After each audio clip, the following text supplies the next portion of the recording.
எவருக்கும் வணக்கம். ஸோ இன்னைக்கு ஹிந்து நியூஸ் பேப்பரில் என்ன இம்பார்ட்டன்ட் நியூஸஸ் இருக்குது அப்படின்னு சொல்லி பார்ப்போம். ஃபர்ஸ்ட் ஒன் பார்த்தீங்கன்னா, study of Tevaram inscribed copper plates unearthed at Sirkazhi temple அப்படின்னு சொல்லி கொடுத்துருக்காங்க. ஸோ என்ன அப்படின்னு சொல்லி பார்த்தீங்கன்னா, நமக்கு மயிலாடுதுறை மாவட்டத்தில் சீர்காழி அப்படிங்கிற பகுதி இருக்குது. அங்கே பார்த்தீங்கன்னா சாட்டைநாதர் அப்படிங்கிற ஒரு கோவில் இருக்கு. சாட்டைநாதர்னு சொல்லுவாங்க, தோணியப்பர் கோயில் அப்படின்னு சொல்லுவாங்க. சரியா? ஸோ அந்த டெம்பிளோட ரெனோவேஷன் ஒர்க் போய்கிட்டு இருக்கப்ப என்ன பண்ணியிருப்பாங்க அப்படின்னா, கோபுரம் பக்கத்துல அந்த டெம்பிள் கோபுரம் பக்கத்துல ஒரு காப்பர் பிளேட்ஸை வந்து கண்டுபிடிச்சிருப்பாங்க. சரியா? கிட்டத்தட்ட 480 காப்பர் பிளேட்ஸை வந்து கண்டுபிடிச்சிருப்பாங்க. சரியா? இந்த காப்பர் பிளேட்ஸ் எல்லாத்தையுமே எடுத்து பார்க்கறப்ப அதுல என்ன இருக்கு அப்படின்னு பார்த்தீங்கன்னா, அந்த கோயில் செவர்கள்ல இன்ஸ்கிரைப் பண்ணியிருக்க மாதிரியே அந்த கோயில் சுவர்கள்ல என்ன இன்ஸ்கிரைப் பண்ணியிருப்பாங்கன்னா, நெறைய தேவாரம் பாடல்கள் வந்து காப்பர் பிளேட்ல குடுத்திருப்பாங்க அப்படின்னு சொல்லி அந்த தகவல்கள வந்து இன்ஸ்கிரைப் பண்ணியிருப்பாங்க. ஸோ அந்த தகவல்கள ப்ரூவ் பண்ணக்கூடிய வகையில ஆ நெறைய காப்பர் பிளேட்ஸ வந்து கண்டுபிடிச்சிருப்பாங்க. அந்த காப்பர் பிளேட்ஸ்ல பார்த்தீங்கன்னா, தேவாரம் பாடல்கள் வந்து ஒவ்வொரு காப்பர் பிளேட்லயும் 10 லைன், 12 லைன் அந்த மாரி காப்பர் பிளேட்ஸ்ல தேவாரம் பாடல்கள் வந்து இருந்திருக்கு. இப்போ நம்மளோட தமிழ்நாடு ஸ்டேட் ஆர்க்கியாலஜி டிபார்ட்மெண்ட் வந்து என்ன பண்ண போறாங்க அப்படின்னா, இந்த தேவாரம் பாடல்கள் இருக்கக்கூடிய காப்பர் பிளேட் எல்லாத்தையுமே வந்து அத அத வந்து கிளீன் பண்ணி, அத வந்து டிஜிடைஸ் பண்ண போறாங்க. சரியா? ஸோ அந்த ஒரு விஷயத்த தான் இங்க வந்து குடுத்துருக்காங்க. என்ன கேட்கலாம் அப்படின்னு சொல்லி பார்த்தீங்கன்னா, தேவாரம் இருக்கக்கூடிய காப்பர் பிளேட்ஸ எங்க கண்டுபிடிச்சாங்க? எந்த கோயில்ல கண்டுபிடிச்சாங்க? அப்படிங்கிறத தான் இதுலருந்து கேட்க முடியும் கேட்டு. சரியா? ஸோ அத மட்டும் பார்த்து வச்சுக்கோங்க. ஓகேவா?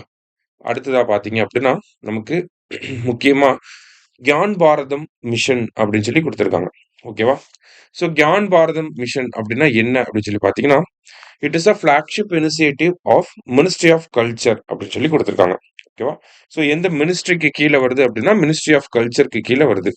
என்ன பண்ண போறாங்க அப்படின்னா, இந்தியாவுல நெறைய மேனுஸ்கிரிப்ட் அப்படிங்கிறது இருக்கு. ஓலைச்சுவடிகள் அப்படிங்கிறது இருக்கு. அது எல்லாத்தையுமே வந்து கலெக்ட் பண்ணி அத வந்து கன்சர்வ் பண்ணி, அத வந்து டிஜிட்டல் ஃபார்மேட்டுக்கு மாத்தப் போறாங்க.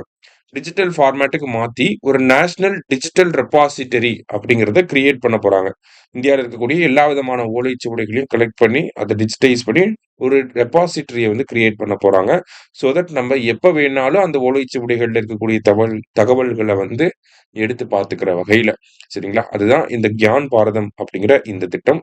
இந்த வருஷம் பட்ஜெட்ல தான் இந்த திட்டத்தோடைய அறிவிப்பு வெளியாயிருக்கும். ஃபேமஸ்லி பார்த்தீங்கன்னா, நமக்கு நேஷனல் மேனுஸ்கிரிப்ட் மிஷன் அப்படிங்கிறது எப்போ வந்திருக்கும்னா, 2003ல வந்து வந்திருக்கும். சரியா?